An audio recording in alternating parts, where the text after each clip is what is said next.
What's up guys, Ryan Sprague here, and I'm just dropping in to remind you about our Patreon campaign. Somewhere in the Skies is always free to consume, but it's not free to create. So if you want to help the show on a monthly basis, we have tons of rewards for you in return, including shoutouts on the show and website, bonus content and episodes, and free merch. Want to be my guest or pick a topic for the show? You can do that too. So if you'd like to learn more and to help support the show, visit patreon.com/somewhereskies. Thank you, and keep looking up.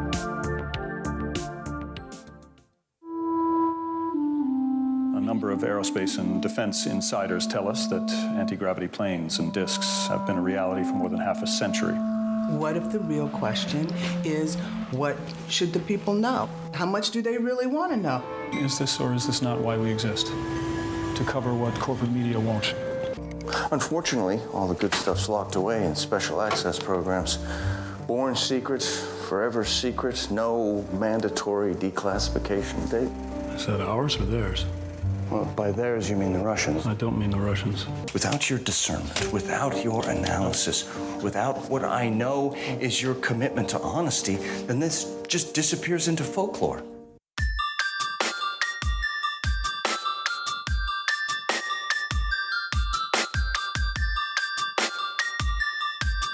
This is Somewhere in the Skies with Ryan Sprague.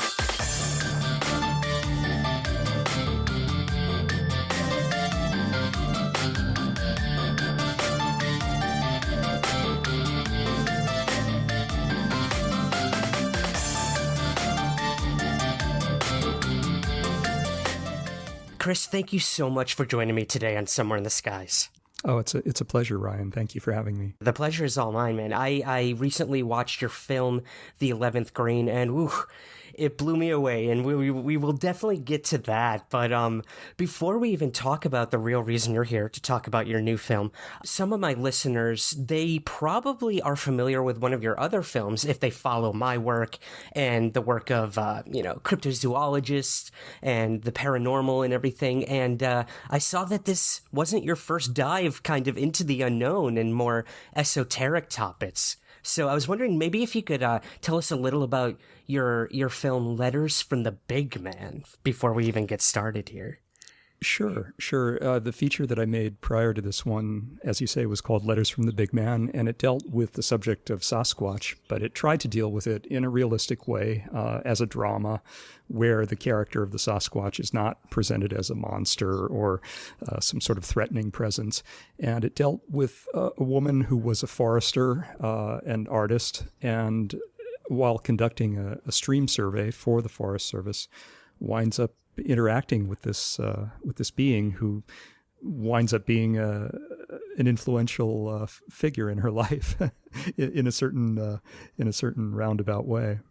And, I think you hit the nail on the head when you said drama. Now, for some of these topics, it can always be taken, with a little smirk, as it is in the mainstream media often. That seems to be changing. But you do have this line, I think, that goes throughout all your films of really touching on societal issues and, the cultural impact these things can have. And that was very apparent in your new film, The 11th Green, as well. So I guess kind of diving into The 11th Green, where did the idea come from for this film? And how familiar were you with UFOs? Had you had an interest in it prior?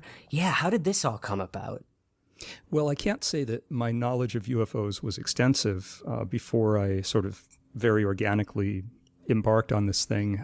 Neither was my knowledge of the Eisenhower presidency, but what I think interested me about this was the fact that there was this persistent folklore out there since the 1950s that on one or more occasions, Dwight Eisenhower, as president, had face-to-face meetings with representatives of extraterrestrial races. And for me, it was more about the societal aspect. And what interested me very much in exopolitics was this idea of humanity's organic readiness to assimilate the information. And why has it taken this long, really? Because we see, through all of the literature, and I had read some of the classic literature, not a great deal, but I had read like The Interrupted Journey by John Fuller. I had read a couple of books by Hynek and Vallée. I had read Clear Intent, so I was aware of some of the history, but not very much of it. Of course, once I started writing the screenplay, it involved a great deal of reading and kind of looking at aspects of the phenomenon that didn't necessarily have a direct bearing on my storyline, but nevertheless were important for me to explore to a degree. So I think they say that, it's important really to open all of those doors, even if you don't necessarily walk through them, because they inform, what it is you are writing about. So in any case, I think my desire to make the film arose less out of wanting to do sort of a definitive book about, or a definitive film about UFOs, which is impossible because it's such a vast topic, but rather, this idea of an emotional what if involving President Eisenhower, and how would this man have perhaps reflected back on events of his presidency that had involved extraterrestrials. Would he have had any regrets about the way things went? Again, it was sort of kicking around for a while, and it gelled eventually to involve a second president in conversation with him, and a contemporary journalist as the framing device for the story. Journalist is always a good device in that way for allowing us as an audience to explore a topic that is many faceted and dense with information. Absolutely. And, in an age where kind of everyone claims to be a journalist now, it's good to see an actual investigative journalist out there looking for the story. Instead of regurgitating the same thing we see every day, once a news outlet gets a hold of something, then you just see the same thing running throughout all of them. So, in terms of that character in your story of Rudd, I'd love to maybe paint a little picture of what the overall premise of the film is, Chris, if you wouldn't mind. Now without giving too much away, but what is the overall idea of the 11th Green, and maybe a little even about the casting of this movie. I'm very familiar with your main character. I've been a huge fan of his work for a long time. So maybe if you could just paint a little picture of what the 11th Green is and how you went about casting it.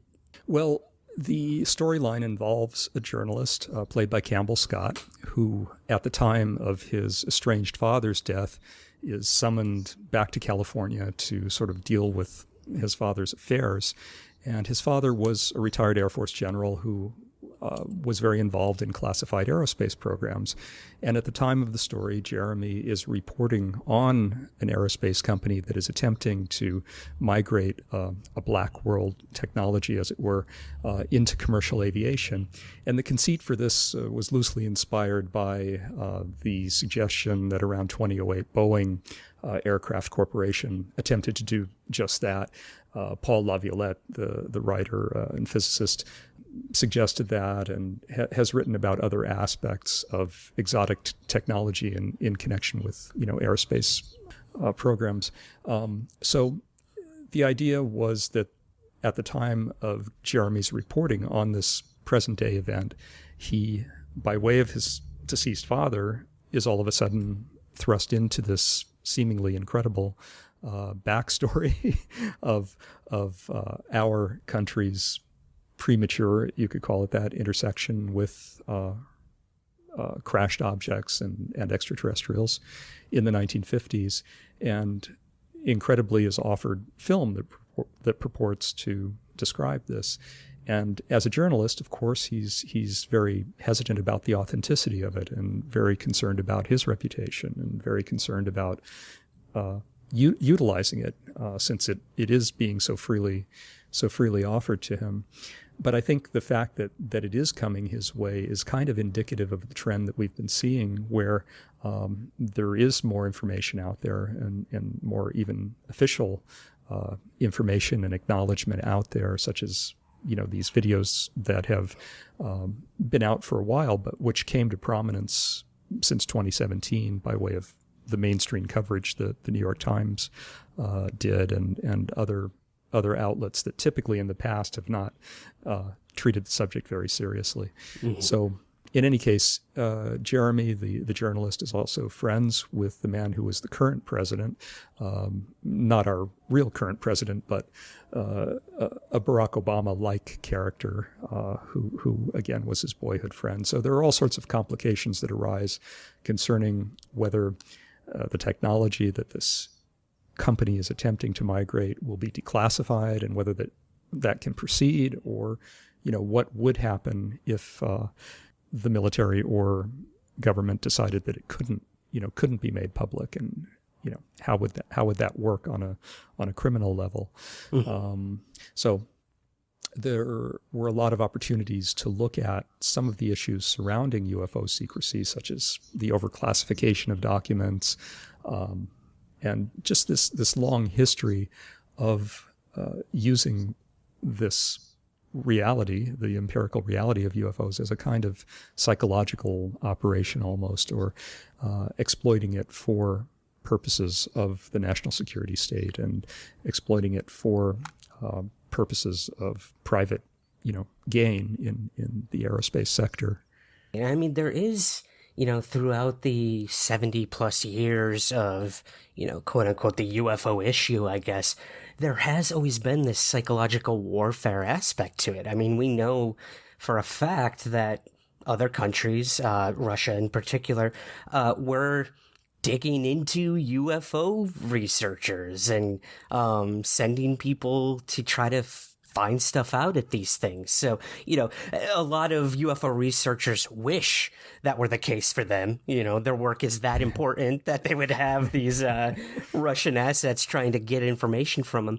But we've seen that this is the case. They have possibly tried to create false narratives on what UFOs are or aren't, to either destabilize a certain nation, this, that. I mean, we could go down a whole rabbit hole of conspiracy theory with that, but kind of tying it back to what you're saying, Chris, there's these moments in the film that I really liked where you represent UFO videos. We mentioned these current ones, the Tic Tac UFOs, the gimbal, the Go Fast, and everything. But you go back in time to these sort of more 50s and 60s era, Cold War era videos. And I was wondering, could you tell us a little about who worked on your effects and how you conceived your UFOs for the movie? I mean, there were some videos that caught my attention where I'm like, I feel like I've seen this before. And of course, they're your spin on them. But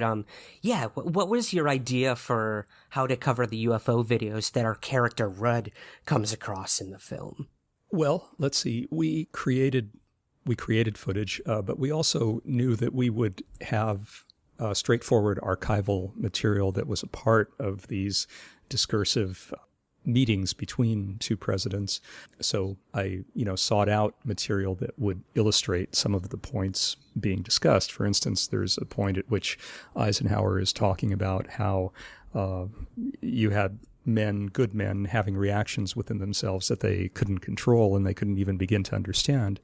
And we see at that point a couple of people who figure prominently in the lore, people like Gordon Gray and Vannevar Bush and Hoyt Vandenberg, and some of those individuals who, again, had, I believe, grave concerns, having lived through the Second World War and indeed the War of the Worlds, which came out in 1938.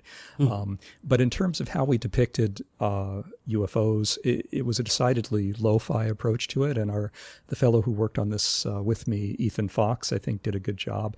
I think a lot of people have been critical of the way, the objects are so lo-fi. But again, we didn't really want to delve into, making a modern sort of effects picture where there's a lot of visual splash, I suppose, associated with the objects.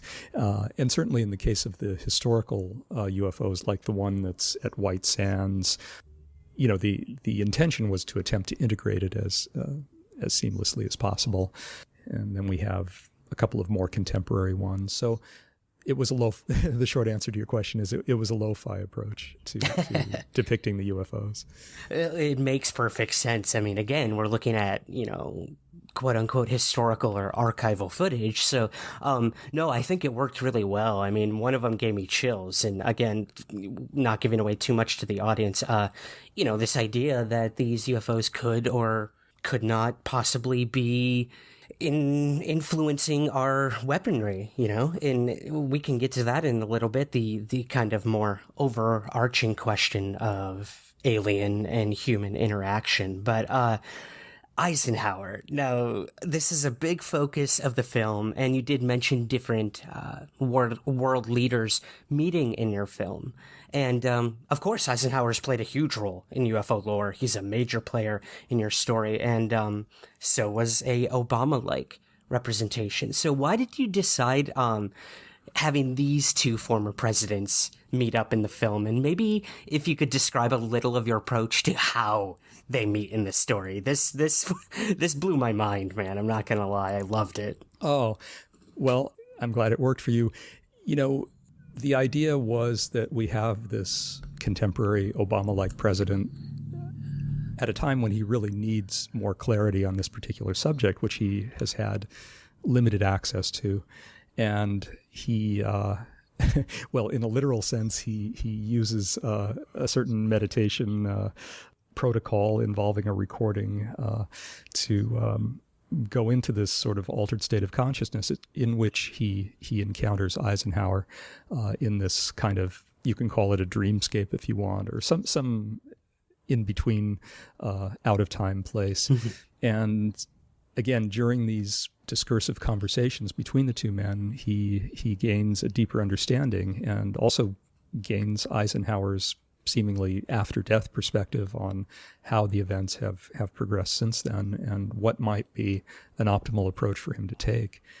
And, as far as why these particular guys were chosen, well, again, Eisenhower figures prominently in the lore. And Obama, again, seemed like a man of such intellectual, curiosity as to be a really good foil for him. And, of course, the way in which I depicted them, I think, undoubtedly was informed by my admiration, my deep admiration for both of them in different ways, despite, grave misgivings about certain policies that each of them took. I mean, with Eisenhower, it's very obvious now that, some of the covert actions that he embraced so readily in the 1950s were really misguided, and that we are, in fact, living with the very negative consequences of those actions now. Obama, we're still a little bit too close to his presidency, really, but there certainly are a number of areas in which he dealt with national security matters and targeted killing and so forth, where it would not be inappropriate to have misgivings, I think. But in any case, the topic of this film was the UFOs and the extraterrestrial presence. And it was intended to be really an apolitical movie, since the subject of UFOs is inherently apolitical, as we've seen, by the various television appearances and suggestions of recent presidents, including our current president, very recently talking about this subject. So there is a long history of our fascination with presidents and presidential exopolitics, and this is something that Grant Cameron certainly over the years has written about very thoroughly and in a very in-depth sort of way. So I think there's certainly something about inherent in the American presidency that is fascinating to us, since it represents a projection of all of our highest values and ideals. And when it sort of falls short of that, or when we feel like information maybe is being withheld from us for whatever reason, we sometimes have an emotional reaction. In Eisenhower's case, he certainly accepted that large parts of his work had to be done, out of view of the public. But I never doubted who he was working for. I never doubted that he was a servant of the people. He was, of course, a national hero, having led the Allied expeditionary forces in Europe during the Second World War. He was Supreme Allied Commander. After the war, he was the first head of NATO. He was president of Columbia University, and he was the American president for 2 terms. And he shepherded America through a very dangerous period, which I think from an historical perspective now often seems like it was more idyllic than it was, or more stable than it was, probably because of the economic prosperity that America enjoyed during that time period. Mm-hmm. But the reality is it was extremely dangerous due to all of this, testing of thermonuclear devices, which of course segues into your earlier point about the presence of UFOs at nuclear storage facilities and the demonstration over and over again, very unequivocally, that they can disable these devices. Eisenhower in the film legitimately asks the question, well, if they can disable the devices, what is to keep people from fearing that they're going to fire one as well? Yeah. So, and that particular area, UFOs and nukes, as it were, there's been some really authoritative good work done by people like Robert Hastings, who published a book by that title, and it's an excellent documentary as well that he participated in with Bob Salas, also extremely well researched. And prior to that, Fawcett and Greenwood's classic book Clear Intent, uncovered a lot of official documentation involving these incidents, which were very unsettling for the people who were involved in them. Absolutely. I mean, the fact that they could, like you said, with a flip of a switch either way, control our most powerful weapons on the planet is a little concerning. Even if their intentions are good, we always come back to the question, like, are we the threat, in dealing with these possible others? We hear so much right now of these Navy pilots and, not so worried about these unknown aerial phenomena being a threat to them, but our reaction to them could be the possible threat. So it's it's so are we the problem? And, we'll ask those heavy questions in a moment here, Chris, but I do want to move back to a more technical question, if you don't mind. The title, 11th Green, the home of Eisenhower, and later in life, the home of Jeremy Rudd, your character, your protagonist, his father, both lived in the same home, and it was stunning to look at. So I have to ask, how did you find this home? Where was it located? Yeah, give us the history on that, if you don't mind. Well, thank you. Yeah, no, we were very fortunate in that sense. My original hope, of course, was to build the house on a stage, and since a good chunk of the movie took place there, and I had visited Eisenhower's actual house, which the current owners were extremely kind to let me see and photograph and so forth. But at a certain point, it was clear that I would be working at such a low budget, it would be impossible to build it on a set, so I needed to find a location. And in that connection, because we were such a small crew, just a small handful of people, we actually did look on location a lot in Palm Desert and Palm Springs, California.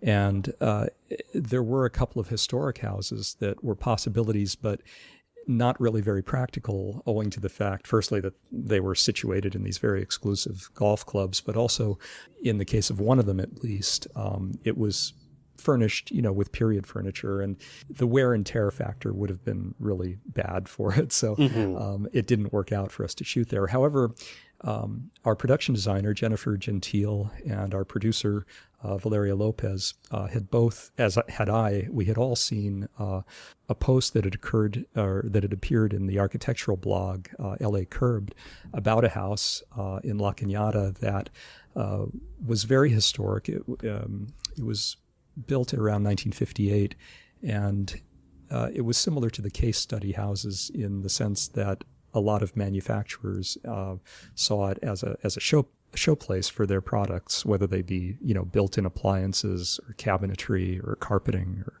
what have you. And this house had just been sold, and it was in escrow at the time we were looking, and unavailable. But the day that it closed escrow, Jennifer, the production designer, got in touch with the owner and found out, if it would be possible for them to delay the renovation work that they were planning to start on the house. So it just worked out very fortuitously for us that we could do anything we needed to do with the house. And, it was convenient and not in the desert. And fortunately, it had only been owned by one family since it had been built. So it was a virtual time capsule, and many of the actual furniture and dressing was from the house itself that we made use of. So I'm just extremely happy. And every time I see the film and see the character of the house itself, it brought so much to the movie in that sense. I couldn't be more pleased with it. And of course, Sarah Garth, our cinematographer, did a wonderful job photographing it and using different techniques for the different eras that are depicted there, hopefully to distinguish them from each other.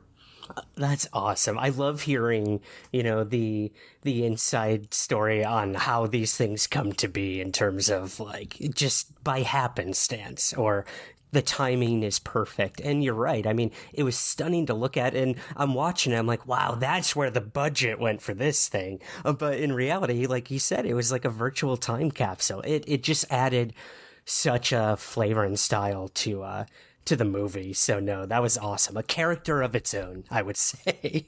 Yes, and it was a big budget item, but it was such an important location. We needed to spend the money.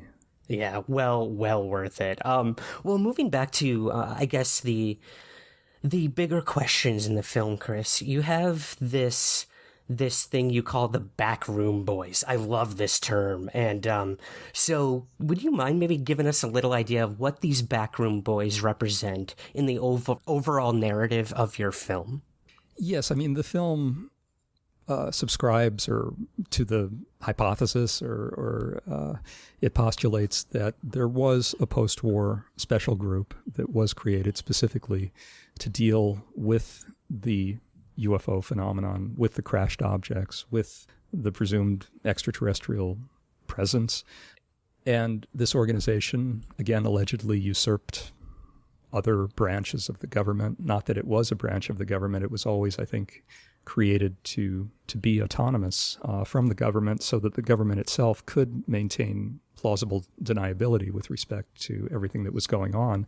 But there was a real need for the special studies group. And there was there were all sorts of turf wars that went on, during that era, particularly with regard to signals intelligence.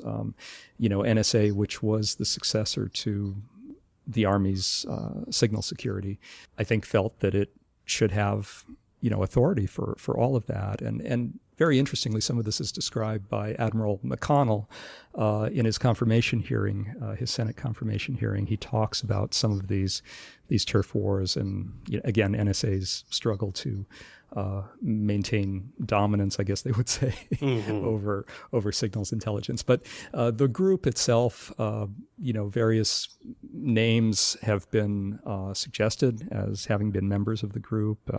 Whitley Strieber wrote a very good novel about this alleged organization called Majestic, which I think kind of gets it basically right.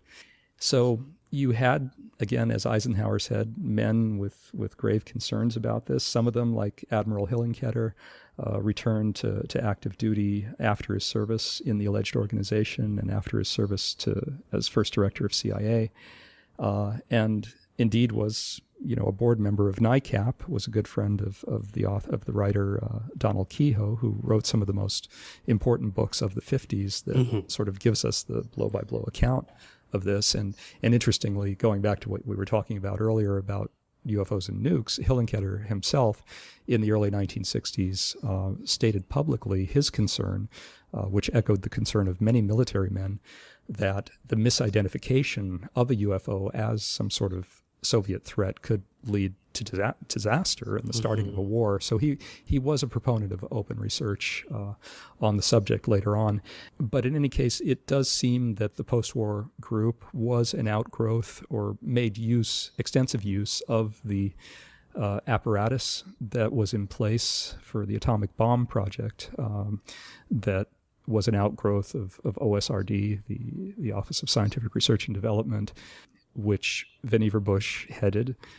He describes in his late memoir, Pieces of the Action, in great detail the way in which he went around Congress and went around the military to President Roosevelt directly to establish the organization, which provided a number of important technological tools to this country immediately before and during the war, and of course oversaw the building of the bomb. So that the national laboratories existed, and within the national laboratories after the war, these phenomena could be studied and so forth. So, I think, again, this is speculation, but it kind of conforms to what is commonly accepted. The American president, Harry Truman, had a greater degree of involvement at that time, given that the group had been formed after the war and during his presidency. And in subsequent presidencies, the organization became presumably more and more compartmentalized. Less accurate information was shared. In fact, there's a deleted scene from the film, which is a good scene. I really like it, but it uses as its point of departure the folklore that at a certain point the organization was in Albuquerque and defying Eisenhower, refusing to report back to him. And he in turn threatened to very publicly compel them, to do so. And in the film, in the deleted scene from the film, he meets with Robert Cutler, Bobby Cutler, his national security advisor, and imposes on him to go out to Albuquerque and let them know in no uncertain terms that he'll have them brought back bodily if they don't do so. And so in this sense, I think there were aspects of that have an historical basis during Eisenhower's presidency, for sure.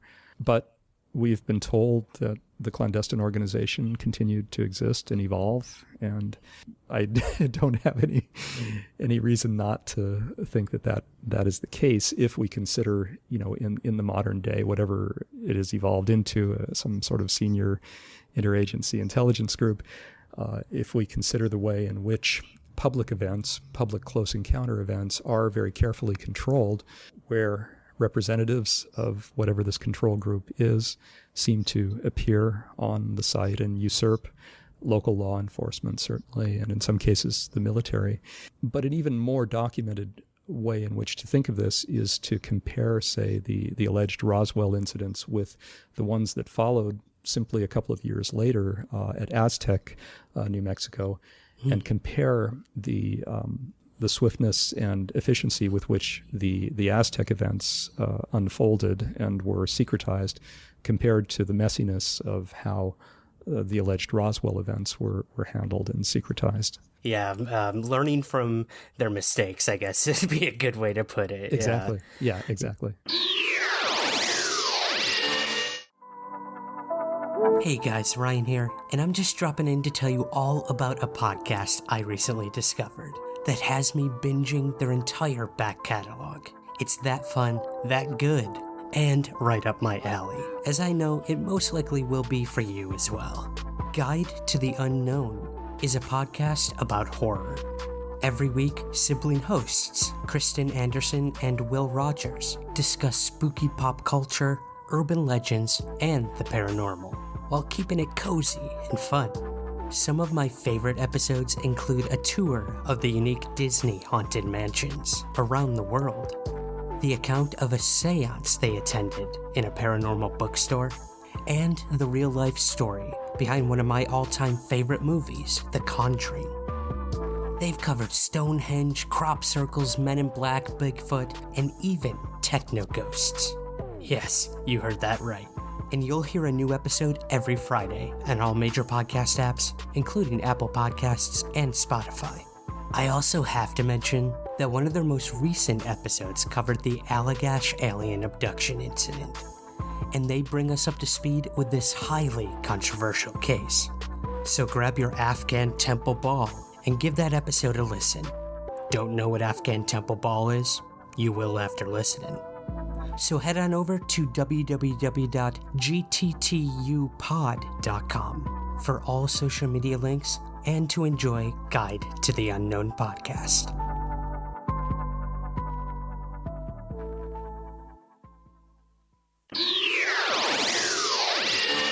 Well, okay, so we did mention Majestic 12, and without getting too speculative, Chris, one of those possible members some people have said was James Forrestal. And my mentor and colleague, Peter Robbins, he's a big, proponent of not so much the UFO angle of James Forrestal, but his life and his career and yes, his connections to the UFO issue. So for those who may not be familiar, could you maybe give us a little idea of who Forrestal was and why you used him in the film, and you even dedicated the film to him, which I thought was very powerful. So yeah, maybe if you could run us through who Forrestal was and how he plays into your narrative. Well, yes. I mean, Forrestal was, for me, a very important entry point into this material. He was, an investment banker who was extremely successful in the 20s and 30s. He was, he worked for Dillon Reed and Clarence Dillon, the father of Doug Dillon, later John Kennedy's Secretary of the Treasury. And when war broke out, I mean, he devoted himself to public service. He became eventually Secretary of the Navy. Well, I've heard Eisenhower's dictation of one of his memoirs discussing the way in which Forrestal confided in him that he was broke. I mean, he had been through his fortune, and this was a guy who was fantastically wealthy. I mean, he lived in the style of Jay Gatsby, and indeed in the same neck of the woods on Long Island. Mm-hmm. And but he became, as I say, a very dedicated public servant. And the most wonderful biography of him is Townsend Hoops and Douglas Brinkley's book, Driven Patriot, which is a fantastically good biography. But there are other sources that have more of a bearing on his later decline. He had a psychological decline, overseeing the unification of, the armed services after the war.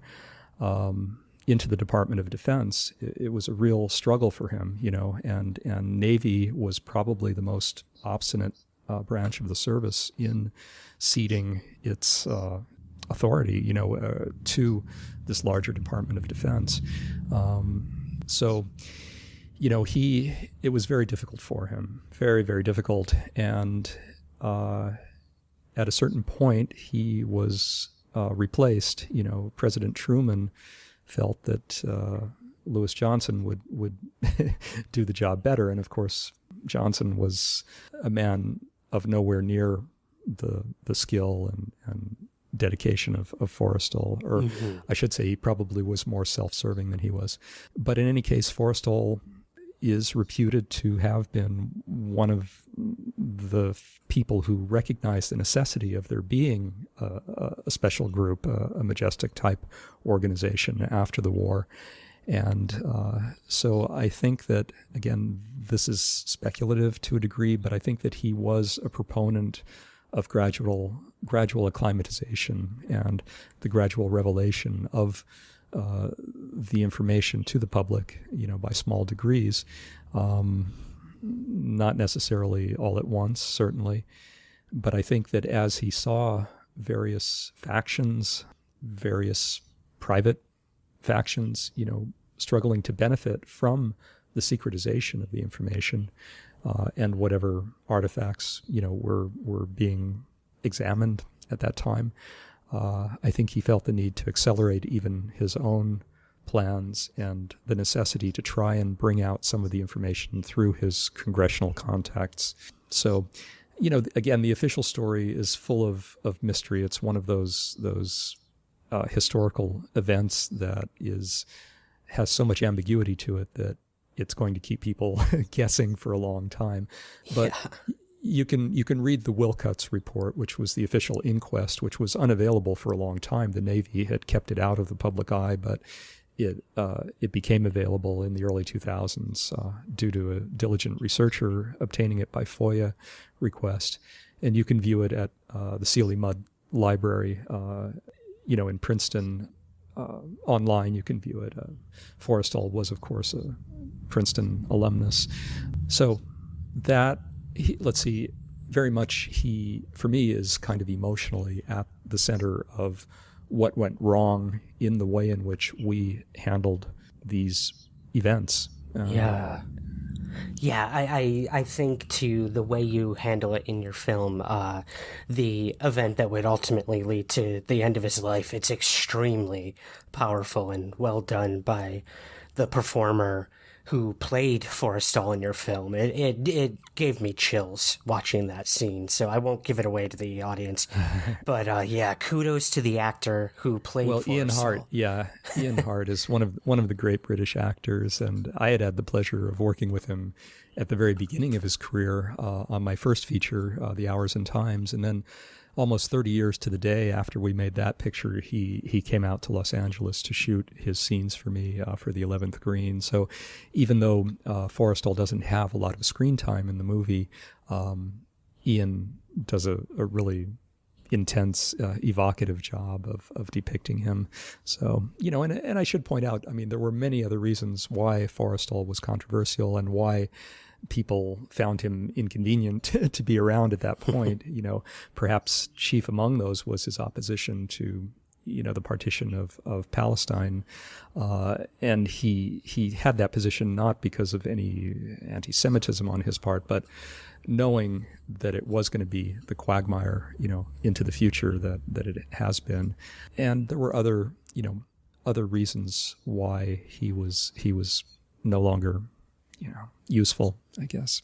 Yeah, I mean, he is an enigma in himself, and I think his impact is still, evolving in terms of a lot of where our country has led. And in terms of sort of moving to, I guess, technology, Chris, your film deals with the major struggle of disclosing the reality of anti-gravitic and possibly alien technology to the world in terms of your character, Rudd. And I'd love to get your thoughts on this. Do you think, since 2017, the, secret Pentagon program we learned about, this, to the Stars Academy working with the Navy, the Army, this, even up to the Senate Intelligence Committee thing we're hearing about now with a possible UFO task force?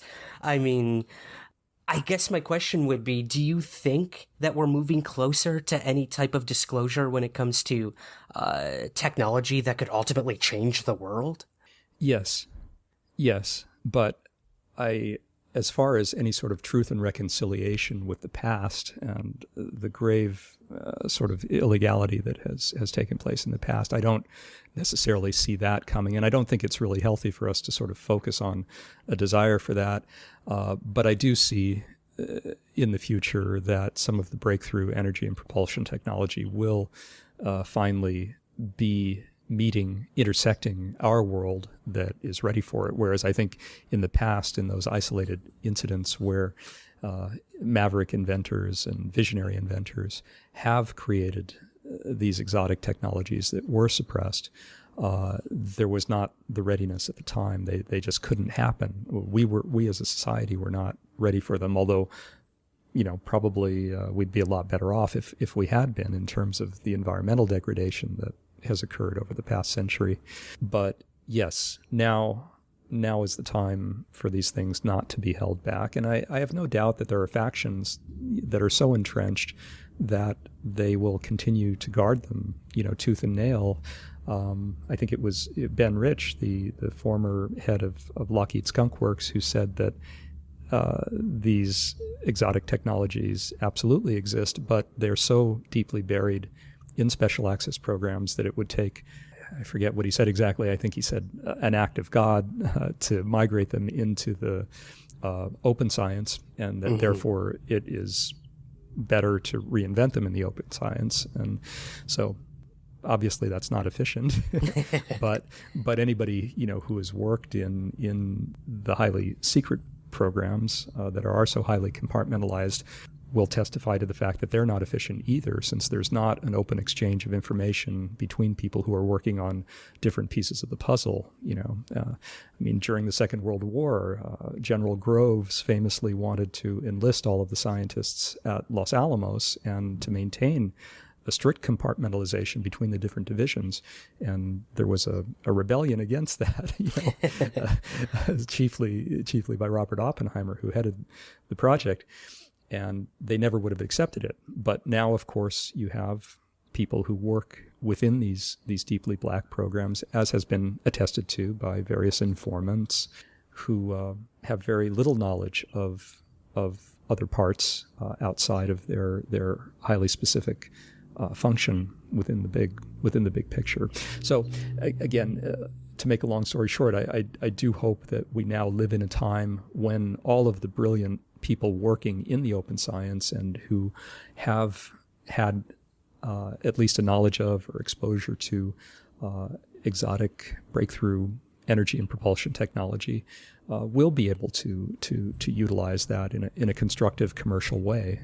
And Yeah, and your characters in the film, such as Forrestal, Eisenhower even, they do stress, like, these secrets can't last forever, and I think that's a very important thing to keep in mind, is the suppression of the information, whether it's technologically driven or even possibly extraterrestrial driven.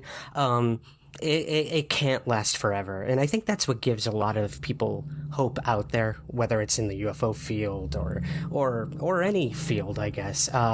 This idea that, yeah, there probably are these clandestine groups working together and the backroom boys and stuff like that, but it just can't, it can't last forever. And some of those people who also, I guess, tried to get that information that was suppressed came to the form of Dr. Eric Davis. Now, I've heard you talk about Eric Davis in previous interviews as well, and he's kind of a hot topic right now in the UFO field, as it were. So have you been following all of this story of the Wilson docs and all of this stuff, Chris? And anything you want to talk about in terms of that and the questions you ask in your film? Well, I'm very pleased that Eric Davis's notes on his discussion with Admiral Wilson have come to light, even though, again, they've been circulated among certain researchers for a number of years. The fact that they are being talked about is a really important thing, and I do find them credible, and I do find the way in which Admiral Wilson was allegedly treated by the contractor who was running this special access program to be very credible, and you can well imagine, other officials, even presidents, who have been treated in a similar shoddy way by being denied access to the information. I would hope that it is safer now for people in Congress to talk about this and to demand accountability. On the one hand, we have the ISCAP, the Interagency Security Classification Appeals Panel, which I think actually came about during the Obama years. But its reach is limited. And I think that it is limited in terms of reaching into the carved out sections of certain special access programs. Eric Davis's notes point out a particular incident that had occurred in which congressional oversight was coming too close to their SAP, and the deals that were apparently struck to keep that from ever happening again. So we can only hope that with new blood in the Congress, they won't accept those limitations. And certainly on a fiscal level, there'll be a demand for more accountability. But again, I think so much of this really has to do with the evolution in society in the largest sense, the willingness to accept not only the reality of UFOs, but the idea that we have had contact with extraterrestrial races. It really has to do with humanity's organic readiness, more so than with any active suppression, which indeed has taken place over decades, but it's more to do with our readiness. And so for that reason, I think that all of these revelations are extremely important in allowing individuals to feel more comfortable talking about the subject and questioning the lies that we've been spoon-fed for so many years, the distortions that we've, been fed ever since, well, the Robertson panel and before then in the 1950s. We really need to own up to this and accept responsibility for it. Our president in the film, our Obama character, says, do you want the people to feel like they're part of some creative evolutionary process, as opposed to feeling jerked around by, like puppets on a string, by a conspiracy of bankers or blue bloods or the media or whatever. So, and an important part of this is the media's willingness to step up to the plate and cover the topic in something other than the giggle factor. Anybody familiar with Terry Hansen's book, The Missing Times, knows that there's a long history of the media covering this in a very distorted way. Absolutely, and, yeah. Often being a pawn, wittingly or unwittingly, in spreading disinformation. Right, and I know we've even had things like, I believe it was Project Mockingbird, if I'm not mistaken, where like even the CIA and whatnot were telling journalists what to write about. And I mean, that right there is just a sign of how far the intelligence communities might be willing to go to suppress that information or to keep that stigma alive. And I think you're right. I think now more than ever, we are inching towards some sort of shift. And 2020, the possibilities are endless, as we have seen, Chris. So, I mean, maybe this will be the time. And, we have another election coming up very, very soon. So could this be a tide turning in terms of the UFO issue? I don't know. But I love that question that you have your Obama character kind of jab back at Eisenhower with, because Eisenhower's initial question is, how do we humanity get through this with our power intact?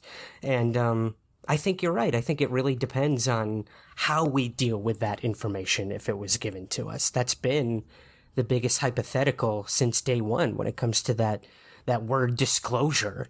How will the world change? How will it affect everything? Yeah.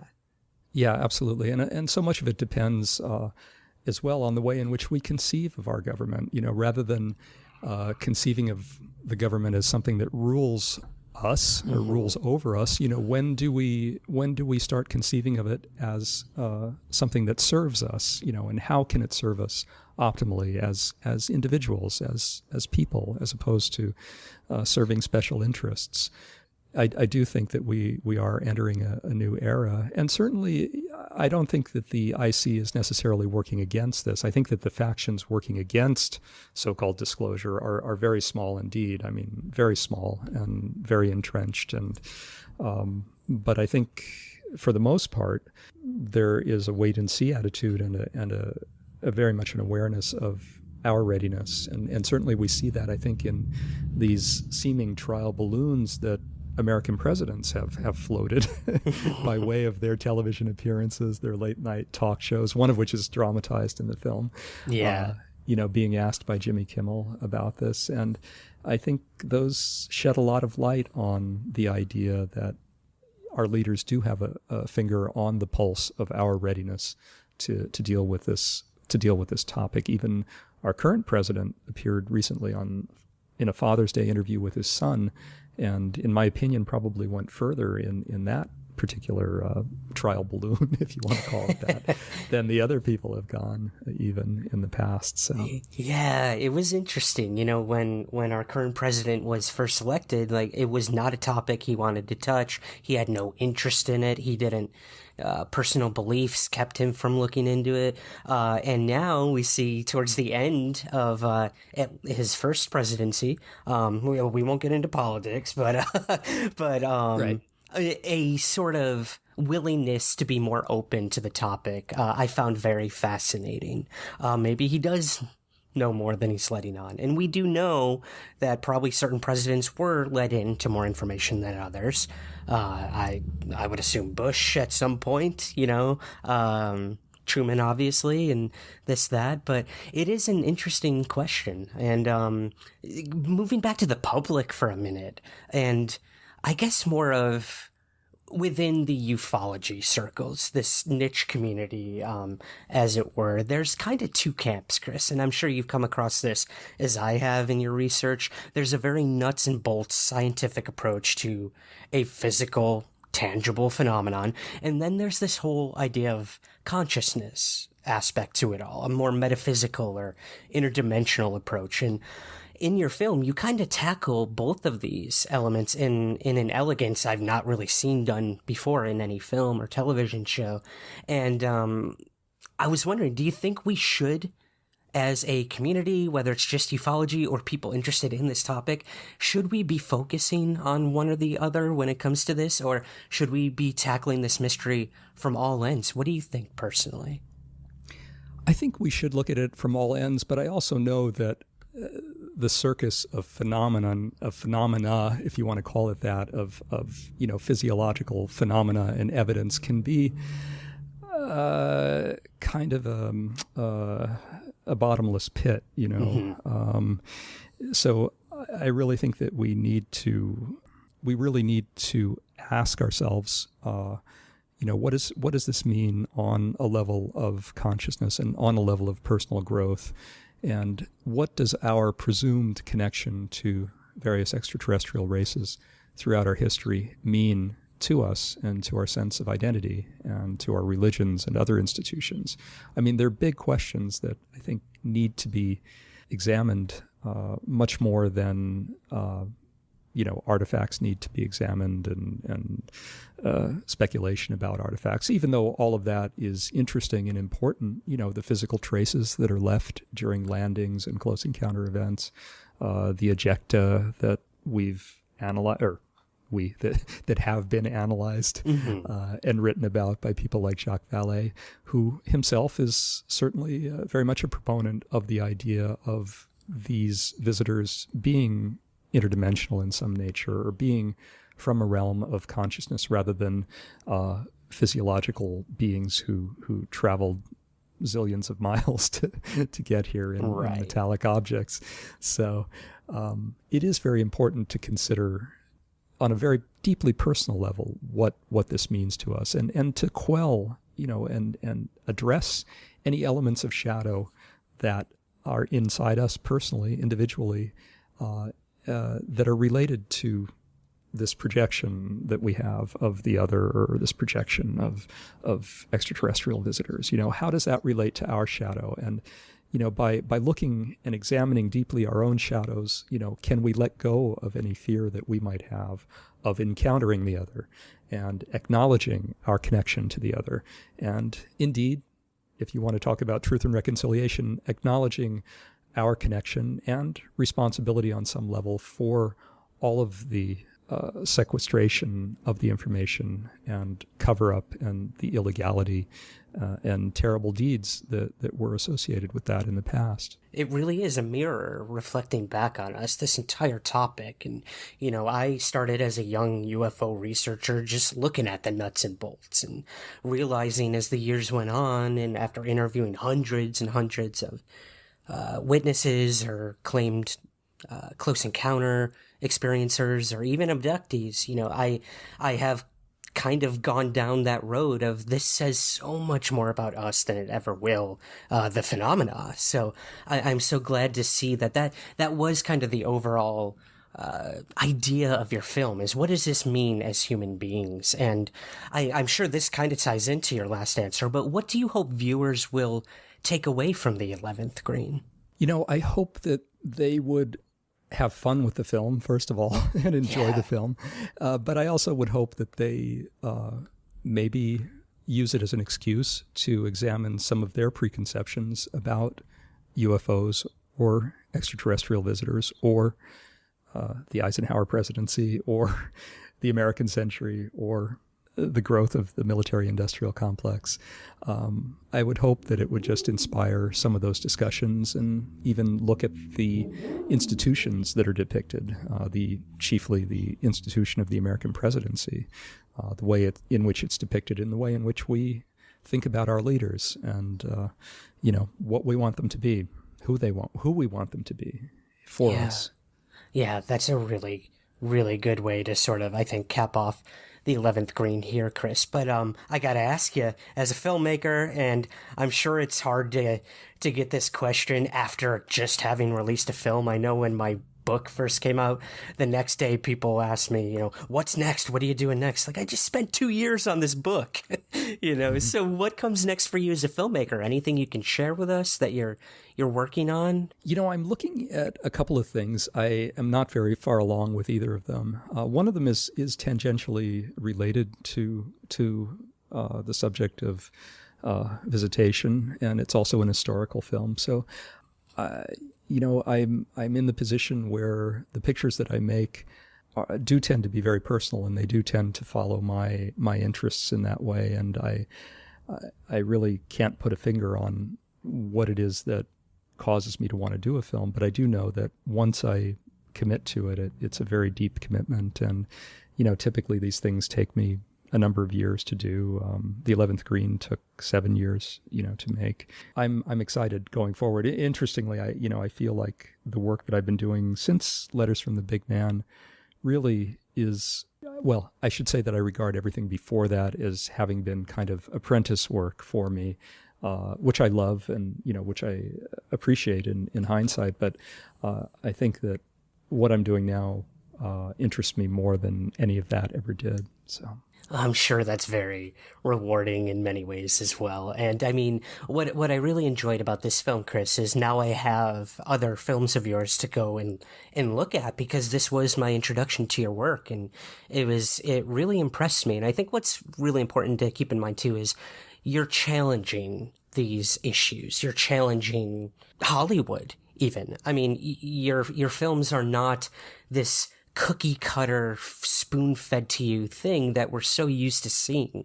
I mean, I had so many questions after watching the film, so I'm so happy we got to sort of unpack some of those here today. But yeah, I really enjoy the fact that you're not giving us all the answers, because we probably will never get those. Let's be completely honest. But at least we're trying. And I think what's so important with the UFO topic is we haven't found an answer in 70 plus years. And I think it might be time to start asking new questions. So I'm so happy you were able to do that. Oh, thank you. Yes. And I think that suggestion is a very good one. Yeah. New questions. Absolutely. Well, in terms of new questions, Chris, my last question for you here. Can you explain theatrical at home for us, and how and where we can find the 11th Green? Sure. When the 11th Green was ready to be released, unfortunately, it coincided with the quarantine, and as a result of that, most theaters were closed everywhere. So we began working with a platform that was started by a producer friend of mine from Oregon, and she had a successful release of her previous film, Phoenix, Oregon, utilizing this method. So basically, a ticket purchase of the film to watch the film now benefits the theater. The revenue is split with the theater. So it's as if, you had made an in-person attendance, and the theaters are listed, on the site, and you can choose one from a drop-down menu that you want to support. And that's the way it's available right now. And then it will eventually transition into a more conventional VOD type of release on the usual platforms, iTunes and Amazon's, but not until probably later in September. But for the time being, the easiest way to find the film is just through my website, ChristopherMunch.com, and you can't miss it. There's a link right there that'll take you to the purchase page at Theatrical at Home, and then there's a recorded Q&A discussion, a post-screening discussion that's included with that, and we will be having a live Q&A coming up on July 20th, which anybody who buys a ticket to the film will also have the opportunity to see and will be invited to participate in. So there's one film festival date coming up that I should mention this Tuesday, the 14th, at Maine, a conventional, well, it's not conventional, it's a drive-in theater in Skowhegan, Maine, a very reputable, distinguished older film festival programmed by Ken Eisen. So that's the Maine International Film Festival on the 14th. But for most of your audience who is not in Maine, the best way to see the film is simply to go to my website, christophermunch.com. That's awesome. And, it's 2020, Chris. Who would have thought drive-in movie theaters would be making a return, right? Oh, yeah. I think it's great. It is. It really is. Well, I have to thank you for coming on today, Chris. This is fascinating. Please, everyone, go check out the movie, The 11th Green. And, Chris, thank you so much for joining me on Somewhere in the Skies. Thank you so much for having me, Ryan. It's a pleasure.